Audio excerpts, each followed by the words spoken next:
8. Menjadi pembaca efektif. Menelaah unsur buku dan membuat komentar. 1. Unsur-unsur buku fiksi dan non-fiksi yang dapat dikomentari. Unsur buku non-fiksi yang dapat dikomentari: 1. Bagian cover buku, 2. Rincian subbab buku, 3. Judul subbab, 4. Isi buku, 5. Cara menyajikan isi buku, 6. Bahasa yang digunakan, 7. Sistematika. Unsur buku fiksi. Yang pertama, bagian cover buku, 2. Rincian subbab buku, 3. Judul subbab, 4. Tokoh dan penokohan, 5. Tema cerita, 6. Bahasa yang digunakan, 7. Penyajian alur cerita. 2. Pertanyaan pemandu untuk mengomentari. Mengomentari isi buku sebenarnya adalah bagian dari kegiatan membuat resensi buku yang akan dipelajari di kelas yang lebih tinggi. Yang dinilai adalah segi kelebihan dan kekurangan buku.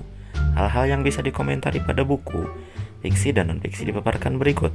Langkah untuk dapat menilai buku non-fiksi adalah dengan membaca buku yang akan dinilai saat membaca.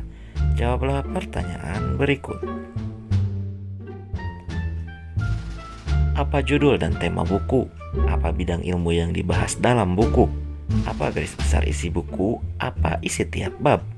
Apakah buku ditunjang oleh gambar atau foto, ilustrasi, tabel, atau grafik? Apakah cukup membantu memperjelas? Bagaimana penulis merinci menjadi sebuah buku?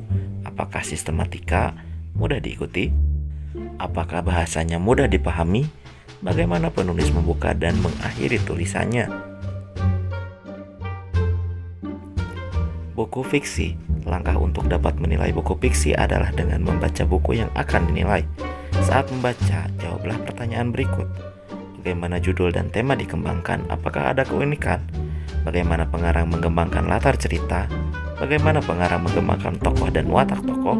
Bagaimana pilihan kata yang digunakan pengarang? Apakah kalimat-kalimatnya memiliki keunikan dan kekuatan untuk membangun cerita? Tokoh mana yang paling kamu sukai dan mengapa?